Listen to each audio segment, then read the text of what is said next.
What is up, guys? It's Eric McAvoy here with your road to financial freedom. In today's episode, we're going to be going over some market analysis of some long distance real estate properties or markets that I'm looking at. As we talked about in the previous video, I mentioned that I want to make my way into a slightly cheaper market and try and build up my cash flowing rental properties out there where the numbers tend to make more sense.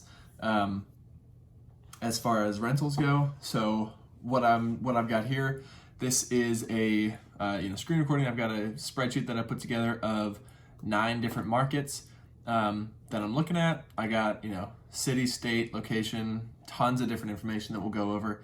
But I want to just kind of show you guys the numbers I'm looking at when you're going to analyze your own deals, what numbers you guys can look at as well.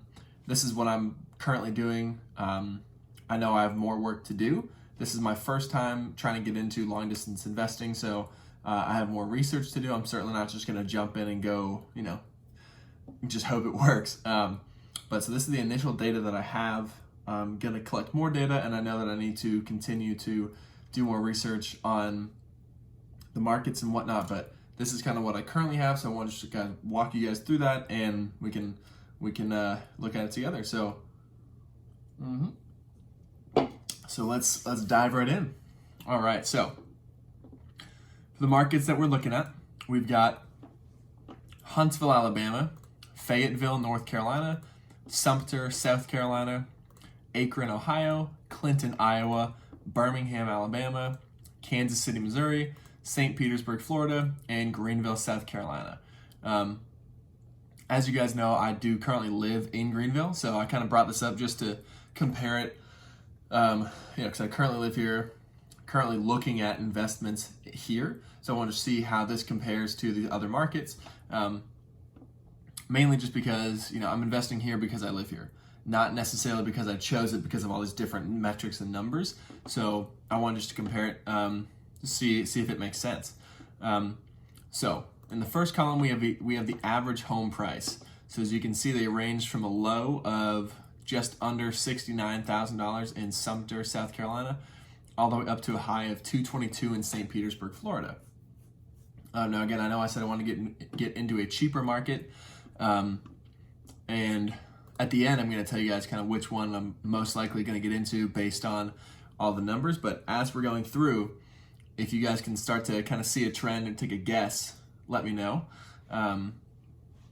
And in the comments below of these markets, let me know which one you would pick, if you agree with me, if you disagree, or if you have another market that you're looking at, or a market you want me to analyze. I'd love to do that. We can go over that together.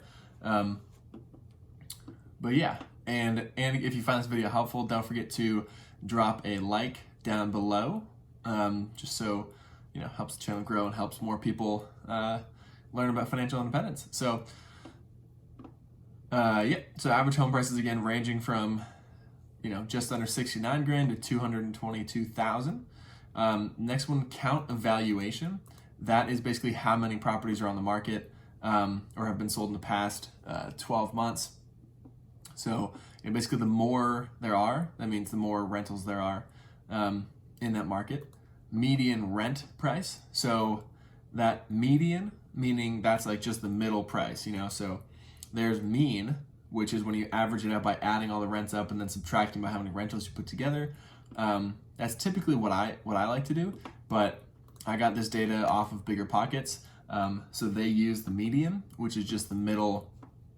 They look at all the rentals, and whatever the dead center is, that's their median rent price. Rent to price ratio. This one is important. This is one of the main ones that I'm considering when I look at this. This basically takes the average home price and the median rent and then figures out what percent per month that rent is.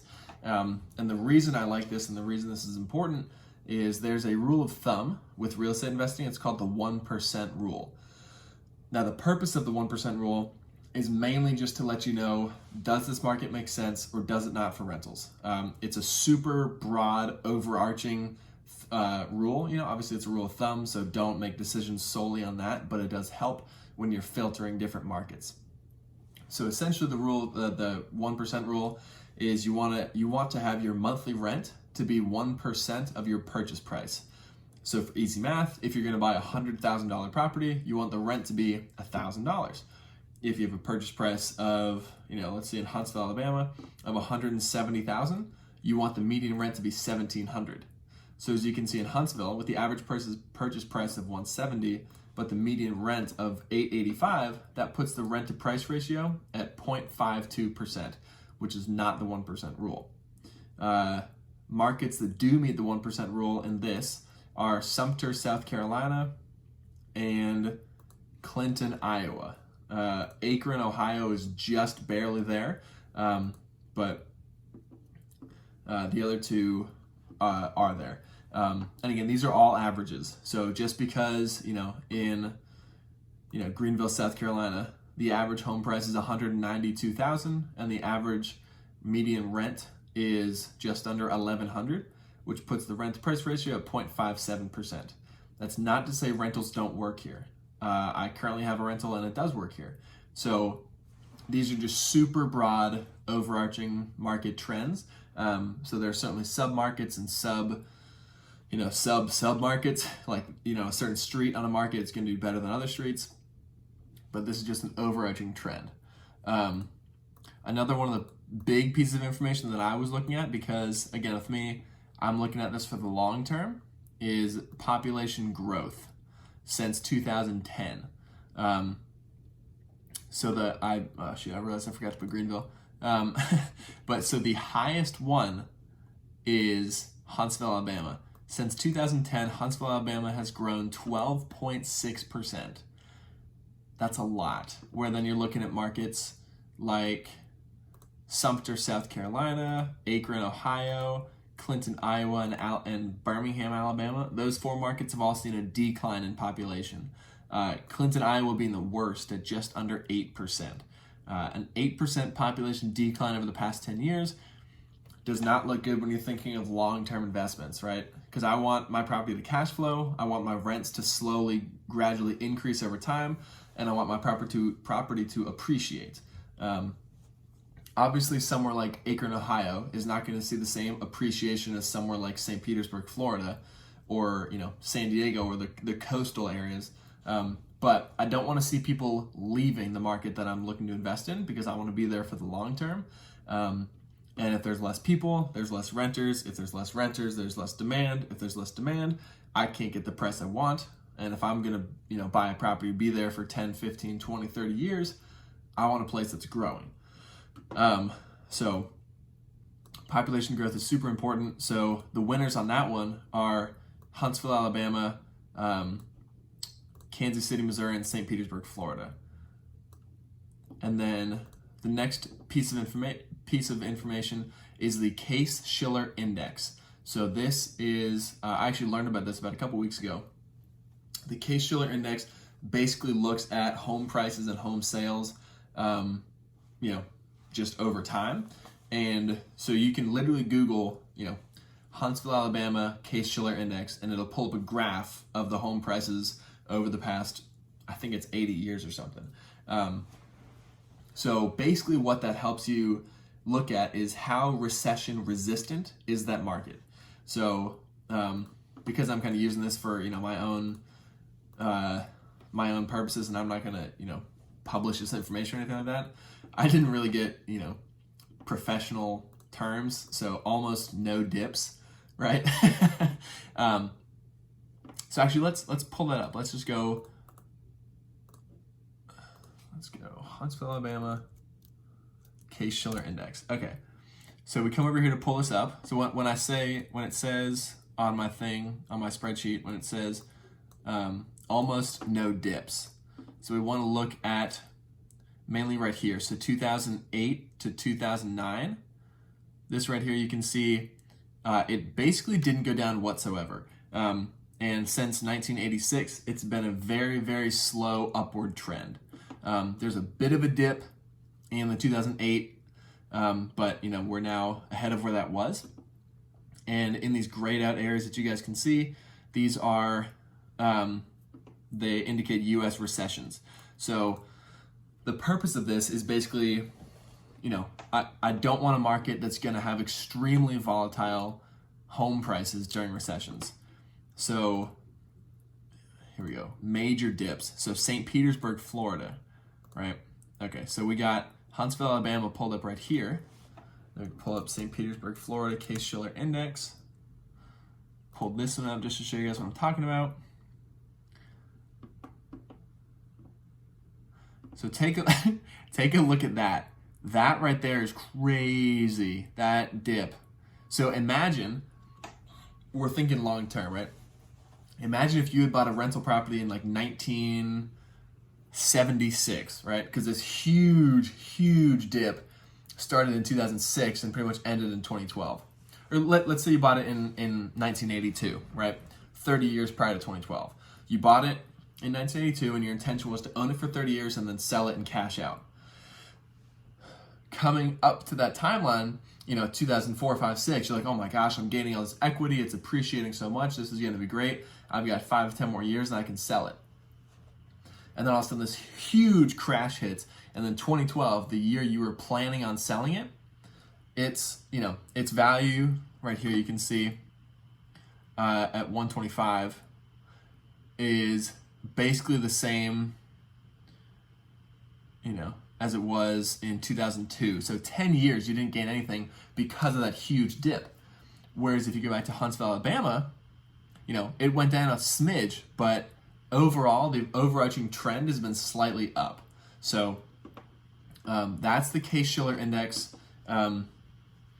It's something to keep in mind. I'm not going to base buying a property solely off of that, but it's another piece of data in the equation. So there's that. So you want a market that's relatively stable. For when you go to sell it, if there's potential that you're going to have to sell it, and it would be terrible if that timeline lined up with a recession, basically. But if you're in one of the places that has almost no dips, like Huntsville, Alabama, you could sell it in 2008 and you'd still be okay. So that's kind of the importance of that. Mean income, that's per person. Pretty much all these markets, they range from 30 or 29,000 to 38,000 per person, and then mean household income ranges from 53 to 79. So then, that kind of depends on what type of property you're getting. So if you're getting a 3-bed, 2-bath home with a fenced-in backyard, you're probably renting to a family. So then you can look at the household income. If you're getting a studio apartment or a little tiny, 1-bedroom house, then you're probably renting to an individual. That'd be the guess. So the mean income is important, mainly when you compare it to the rent. So what you don't want to do is you don't want to be in a market where, let's just say, their average annual income is $36,000, which is $3,000 a month, but then the average rent is $1,500, because then you're essentially charging someone 50% of their monthly income on rent. That puts them in a tight position where if something big financial comes up, they're not going to be able to afford rent, and then you're not going to get paid your rent. So I know, like, the rule of thumb for that is you want to have their monthly income and you want their rent to be about 30% of their monthly income.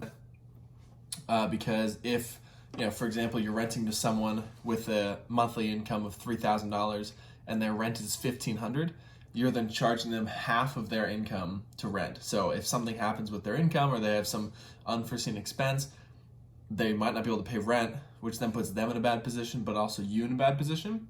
So I'd much rather rent to someone who can very comfortably make their rent on time every month. So the rule of thumb is 30% or less of their rent should go towards their, 30% or less of their income should go towards rent. So again, you can look at the mean income per person or per household and then compare it to the average rent in that market. Again, just as a baseline to start out at. The next metric I'm looking at is percent of renters. With this one, I've never really heard any rule of thumb about it, but to me it makes sense that you want a place with slightly higher renters. You want a bigger pool of people to choose from. So when we look at over here, we got Clinton, Iowa, at 30% renters, but then we can look at Fayetteville, North Carolina. They have 57% renters. So in my mind, it makes more sense to go to Fayetteville over Clinton in that regard, just because Fayetteville has more renters. So I feel like there's a higher likelihood of you finding someone to rent from you. And then the last piece of information I got is unemployment rate. With that, personally, I would just feel more comfortable in a place with a slightly lower unemployment rate. Just because that means that the economy in that area is doing better. The people that live there are more apt to go get a job and make sure that they have an income. So, I'd rather have a place like Huntsville, Alabama, right here with 6% versus at 11.3% Sumter, South Carolina. So personally, I'd rather have the lower unemployment rate than the higher, just to play it safe. So those are all the metrics I'm looking at. I also have over here just looking for, agents and management and stuff like that. So that's kind of the next step for me, is finding those people in whatever markets I choose. But so kind of based on what you've seen here, based on what we've talked about, which of these markets would you pick? Do you guys have any preferences? Can you tell so far? If you do, comment down below, let me know. Personally, the two I'm considering most heavily are Huntsville, Alabama, and Fayetteville, North Carolina. Reason being, pretty much a culmination of everything we've talked about here. They both have pretty decent population growth. St. Pete does have pretty good population growth, but it's kind of expensive. And then Kansas City, Missouri is also on my list of places to look because of their population growth.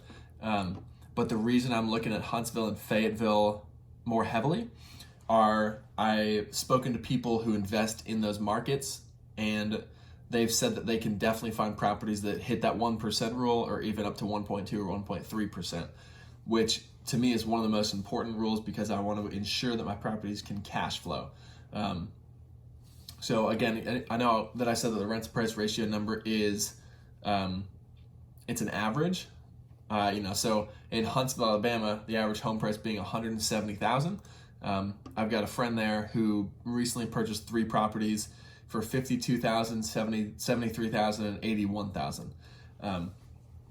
All of which are far below that 170 mark, and all of them cash flow. I think he said between $300 and $500 per property.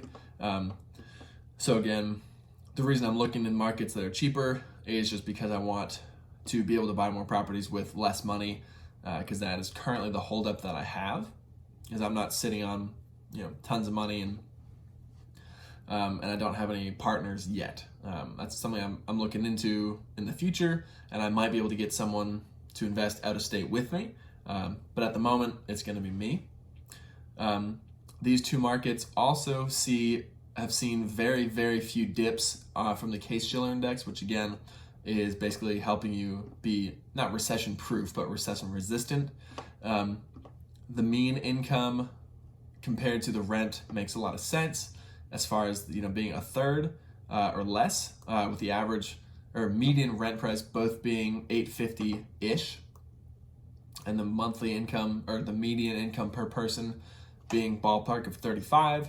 So then their monthly income is $3,000, and 30% of that would be $1,000. If they're both average rent at $850, that's under that 30%, which is good. Percent renters, both decent numbers. It's not super low. It's pretty much in the middle, and unemployment rates are a little high in Fayetteville for my liking, but I've heard pretty good things from people out in Fayetteville. So, and again, it does come down to connections and the sub-markets. So it's not necessarily one factor that should determine everything, but it is an important thing to consider. So those are the two markets I'm looking at more heavily. If you guys have any questions or comments that you want me to go over or address, or if you have any markets that you're maybe considering you want me to analyze like this, let me know. Comment down below, and I'd be more than happy to go and do kind of another round of this video with some of the ones you guys suggest. If you found this video helpful or insightful at all, let me know. I think this is pretty cool stuff. All this information, and if if you found it helpful, toss the video a thumbs up. It helps the channel grow. And comment down below what part of this you found helpful, or if you found anything interesting about it, or if you want me to go more in depth or try to explain something else or break it down more. Let me know. Outside of that, guys, my goal for the rest of 2020, or not my entire goal, one of my goals, and I'm putting it out there right now, is to buy a minimum of one property in one of these markets before the end of the year. So I have to find a team, find a property, get the capital, put the whole deal together, and complete a deal by the end of 2020 in one of those two markets. I really know that I need to get into long distance investing, and these are probably the markets I'm going to go with. I'm going to look at a couple more, but for right now, I feel pretty good about those two markets. So yeah, and obviously with that, I'll bring you guys along on how I analyze different properties, how I find the properties, all that kind of stuff, and the market research that I do. So if you're excited for that, let me know. I know I am. Also, in the next episode, we're going to talk about, or we're going to go over some property deal analysis of some of the places in North Carolina and Asheville I was looking at that I was potentially considering buying with my potential move, which I know we talked about in the last episode is probably not going to happen as soon as I thought, if at all, just because of the roof issue that I had. But just for fun, I'll walk you guys through some deals out there and show you guys why I would or would not pursue that property. So don't forget to drop a like, subscribe if you're enjoying the content so far. And aside from that, guys, this is Eric McAvoy with Your Road to Financial Freedom, signing off.